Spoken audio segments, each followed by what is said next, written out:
Good morning, dear students. Today we have start the very important chapter आपका structure of atom class 11th का second chapter structure of atom की हम बात कर रहे हैं। तो स्ट्रक्चर ऑफ एटम में हमने पिछले वीडियो लेक्चर में इलेक्ट्रॉन, प्रोटॉन, न्यूट्रॉन की डिस्कवरी के बारे में बात करी थी। हमें देखा था कि जो डाल्टन एटॉमिक थ्योरी के कुछ ड्रॉबैक्स रह गए थे, उसके बाद जो अदर साइंटिस्ट थे उन्होंने बताया कि एटम भी छोटे छोटे पार्टिकल्स में जो है डिवाइड है, डिविजिबल होता है, ठीक है, डिविजिबल है, ठीक है। क्या क्या है वो? इलेक्ट्रॉन, प्रोटॉन और न्यूट्रॉन। तो इलेक्ट्रॉन, प्रोटॉन और न्यूट्रॉन बच्चों फंडामेंटल पार्टिकल होते हैं, सब एटॉमिक पार्टिकल होते हैं। इलेक्ट्रॉन की डिस्कवरी जे थॉमसन ने की, प्रोटॉन की डिस्कवरी ई गोल्डस्टीन ने की और न्यूट्रॉन की डिस्कवरी जेम्स चैडविक ने की। Electron were discovered by J Thomson, proton by Goldstein और न्यूट्रॉन्स बाय जेम्स चैडविक। तो हम लोगों ने देखा कि इलेक्ट्रॉन और प्रोटॉन की जो डिस्कवरी है with the help of discharge tube experiment, discharge tube experiment की हेल्प से हुई थी इलेक्ट्रॉन, प्रोटॉन और न्यूट्रॉन की डिस्कवरी। इलेक्ट्रॉन, प्रोटॉन और न्यूट्रॉन की जो डिस्कवरी है वो डिस्चार्ज ट्यूब एक्सपेरिमेंट की हेल्प से हुई थी, हम लोगों ने देखा। और हमने देखा इलेक्ट्रॉन्स के ऊपर नेगेटिव चार्ज होता है, electrons are negatively charged particle. और हमने देखा कि प्रोटॉन्स के ऊपर पॉजिटिव चार्ज होता है बच्चों, protons are positively charged particle. Neutrons की बात करें, neutrons have no charge, neutrons के ऊपर कोई भी चार्ज नहीं होता। तो ये हमने इलेक्ट्रॉन, प्रोटॉन और प्रोटॉन और न्यूट्रॉन की डिस्कवरी देखी। इलेक्ट्रॉन, प्रोटॉन की डिस्कवरी हमने डिस्चार्ज ट्यूब एक्सपेरिमेंट के हिसाब से देखी। हमने देखा कि जब कैथोड से एनोड की तरफ जो नेगेटिव टर्मिनल से पॉजिटिव टर्मिनल की तरफ, कैथोड से एनोड की तरफ जो रेज आ रही है उसे हमने नाम दिया कैथोड रेज। क्या दिया बच्चों? Cathode rays. और वो जो पार्टिकल से उसे हमने बोला इलेक्ट्रॉन। किसकी जो है डिस्कवरी ऑफ कैथोड रेज में, ठीक है, डिस्चार्ज एक्सपेरिमेंट से। और जब एनोड से, जब परफोरेटेड कैथोड किया और एनोड से कैथोड की तरफ जो रेज आ रही थी उसे नाम दे दिया एनोड रेज। क्या दिया? Anode rays. और उस पार्टिकल को नाम दे दिया प्रोटॉन। क्या दे दिया बच्चों? प्रोटॉन। ये हम लोग पिछले वीडियो लेक्चर में डिस्कस कर चुके हैं। तब हम इलेक्ट्रॉन, प्रोटॉन, न्यूट्रॉन के बारे में थोड़ा सा और देखते हैं। तो एक टर्म आती है बच्चों एटॉमिक नंबर। क्या होता है? एटॉमिक नंबर, ठीक है। एक टर्म आती है बच्चों मास नंबर। क्या आता है बच्चों?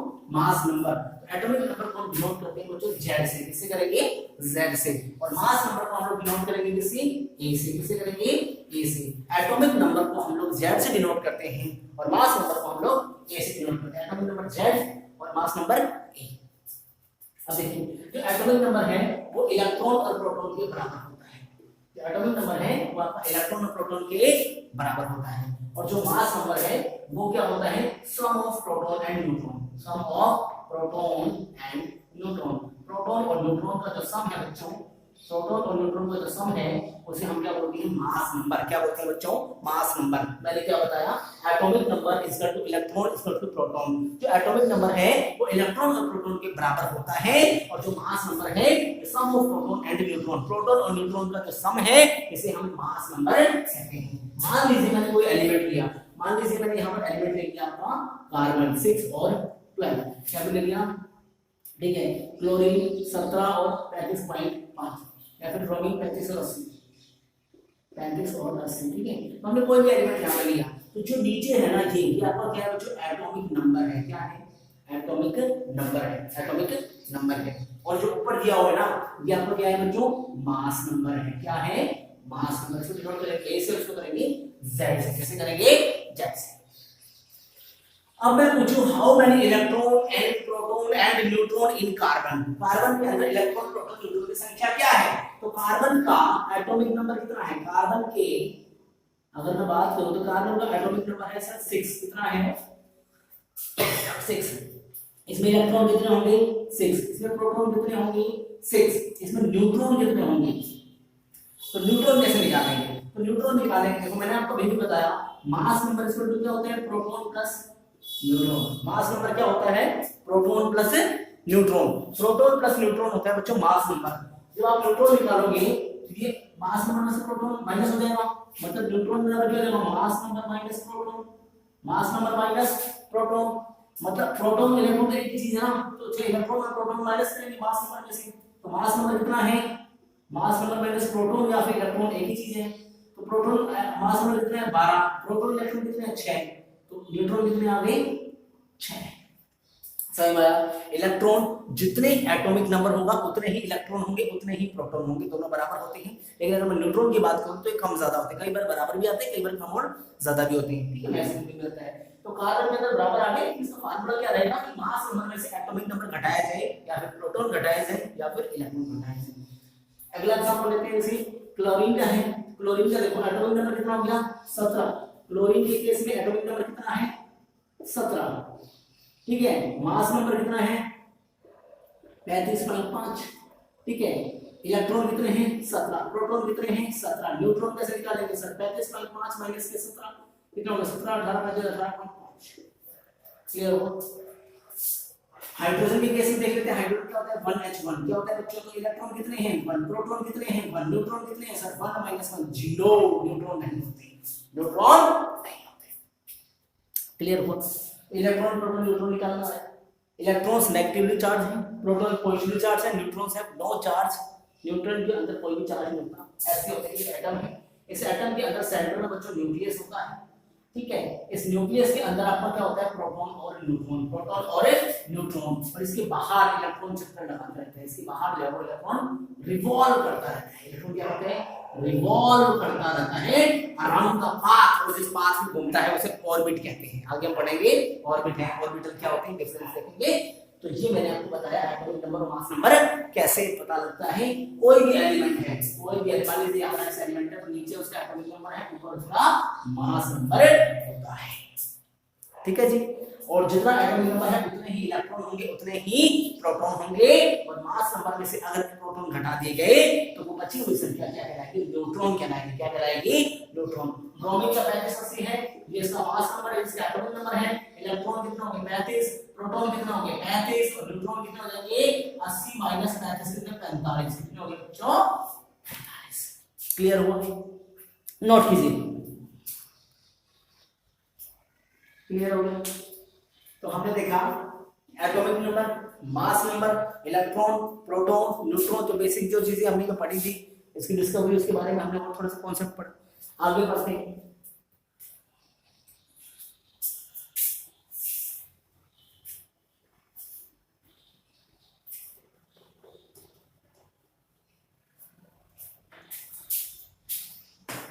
आगे हम लोग बच्चों मॉडल्स करने से पहले कुछ बेसिक चीजें और देख लेते हैं, उसके बाद हम मॉडल पढ़ेंगे। मॉडल कौन से? थॉमसन मॉडल ऑफ एटम है, रदरफोर्ड अल्फा स्कैटरिंग एक्सपेरिमेंट है, बोहर मॉडल है, क्वांटम नंबर।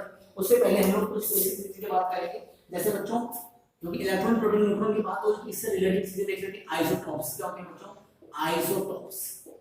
दूसरा होता है बच्चों आइसोबार। क्या होता है? Isobar.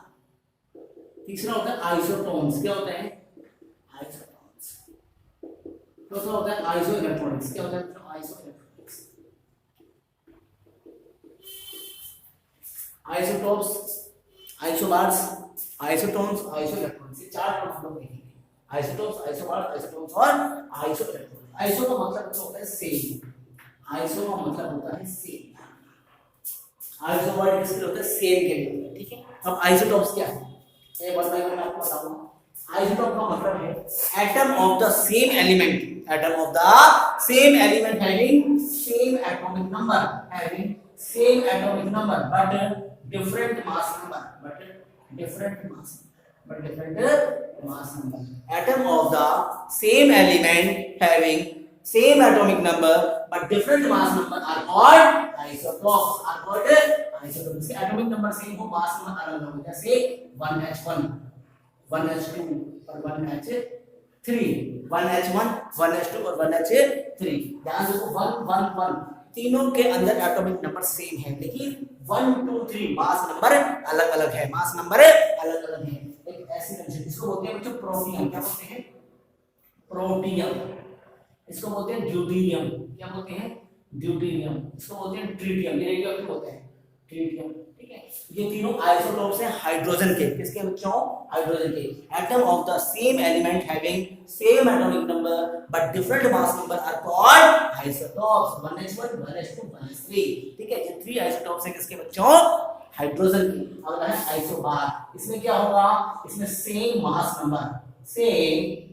Number but different atomic number, but different atomic number. Mass number तो सेम होगा लेकिन एटॉमिक नंबर अलग अलग होगा। मास नंबर तो सेम होगा लेकिन एटॉमिक नंबर अलग अलग होगा। जैसे बोलेंगे आइसोबार, जैसे आर्गन, पोटेशियम, कैल्शियम।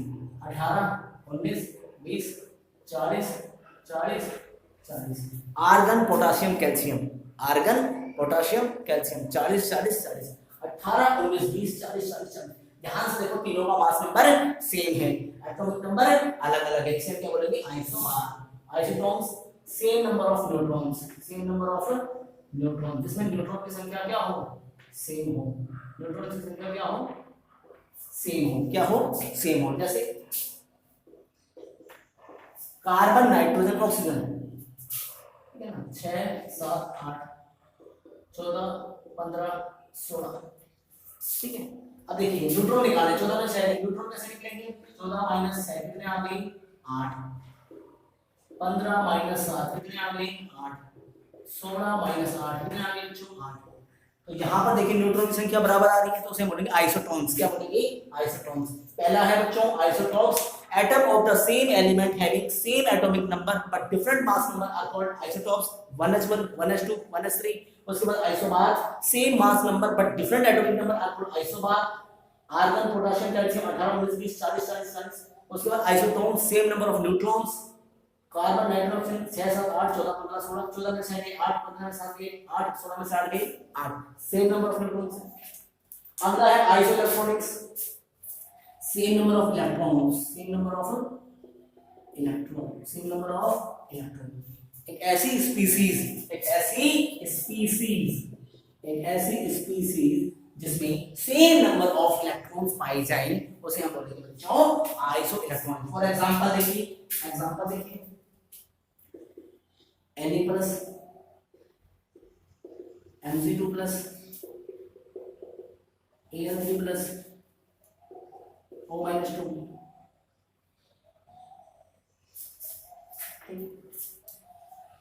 सोडियम का एटॉमिक नंबर होता है बच्चों 11। कितना होता है? 11। मैग्नीशियम का होता है 12, एल्यूमिनियम का होता है 13, ऑक्सीजन का होता है 8। प्लस का मतलब होता है कि एक इलेक्ट्रॉन का लॉस कर रहा है, एक इलेक्ट्रॉन से क्या कर रहा है? लॉस। और माइनस का मतलब गेन कर रहा है, माइनस का मतलब गेन कर रहा है। तो 11 में से 1 गए तो कितने बचे बच्चों? 10। 12 में से 2 गए तो कितने बचे? 10। 13 में से 3 गए तो कितने बचे? 10। 8 और 2 क्योंकि माइनस का गेन कर रहा है तो 8 और 2 10। तो नंबर ऑफ इलेक्ट्रॉन सेम है कि नहीं? जैसा कहा एक ऐसी स्पीसीज जिसमें नंबर ऑफ इलेक्ट्रॉन्स की संख्या सेम हो, एक ऐसी स्पीसीज। तो सोडियम के ऊपर प्लस चार्ज है, 11 में से 1 गए तो 1 ही प्लस चार्ज है 10। 12 में से 2 गए, 2 प्लस चार्ज है 10। 13 एल्यूमिनियम का एटॉमिक नंबर 13 होता है बच्चों, 13 में से 3 गए 10, एटॉमिक नंबर है 11 12 13। ऑक्सीजन का एटॉमिक नंबर 8 होता है, माइनस को गेन करेगा 8 और 2 10। क्लियर हो? नोट कीजिए।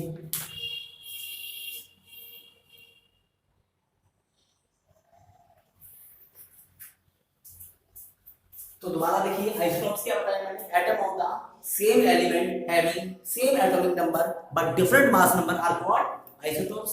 आइसोबार में क्या बताया? Atom of the different element having same mass number but different atomic number are called isobar. Isotones में क्या बताया? Same number of neutrons are called isotones. Same number, एक ऐसी species, the ionic species having same number of electrons are called isoelectronics. ठीक है, आइसोइलेक्ट्रॉनिक्स। इसमें sodium है, magnesium है, एल्यूमिनियम है, ऑक्सीजन है।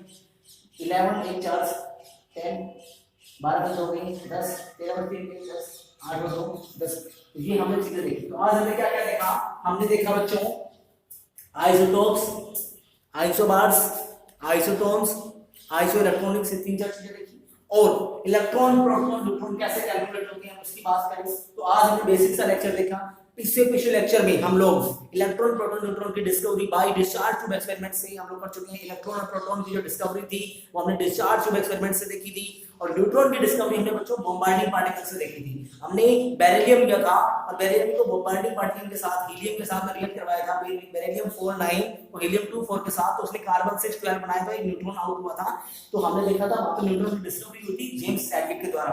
इलेक्ट्रॉन, प्रोटॉन, न्यूट्रॉन की डिस्कवरी हम लोग पिछले लेक्चर में डिस्कस कर चुके हैं। और आज हमने electron, proton, neutron, atomic number, mass number, isotopes, isobars, isotones, isoelectronics के बारे में डिस्कस किया। हमने जनरल एग्जांपल से समझा। और अगले वीडियो लेक्चर में हम लोग मॉडल्स के बारे में पढ़ेंगे। मॉडल कौन से पढ़ने हैं? थॉमसन मॉडल ऑफ एटम पढ़ना है बच्चों, ठीक है। रदरफोर्ड अल्फा स्कैटरिंग एक्सपेरिमेंट पढ़ना है, ठीक है। बोहर मॉडल ऑफ एटम पढ़ना है, फिर ऑर्बिटल आइडियल्स के अंदर वो पढ़ने हैं, इलेक्ट्रॉनिक कॉन्फ़िगरेशन कैसे निकालते हैं वो पढ़ना है, इलेक्ट्रॉनिक कॉन्फ़िगरेशन का पूरा हम चार्ट देखेंगे, उसके इलेक्ट्रॉन को फिल कैसे करते हैं। वहां पर 3 रूल्स हैं, जैसे Aufbau rule, poly exclusion principle और होम्स रूल, इनके बारे में चर्चा करेंगे। और very important topic quantum number को पढ़ेंगे। तो ये सारी चीजें ध्यान से देखिए, पढ़ते रहें। एनसीईआरटी बुक रखें साथ में, एनसीईआरटी के जो क्वेश्चंस हैं अभी हम आपको न्यूमेरिकल भी करेंगे, तो एनसीईआरटी के सारे क्वेश्चंस करने हैं, सारे टॉपिक 1 बाय 1 अच्छे से पढ़ने हैं, और कोई प्रॉब्लम आए तो पूछनी है, और सारे टॉपिक कवर करने हैं। ओके बच्चों, थैंक यू।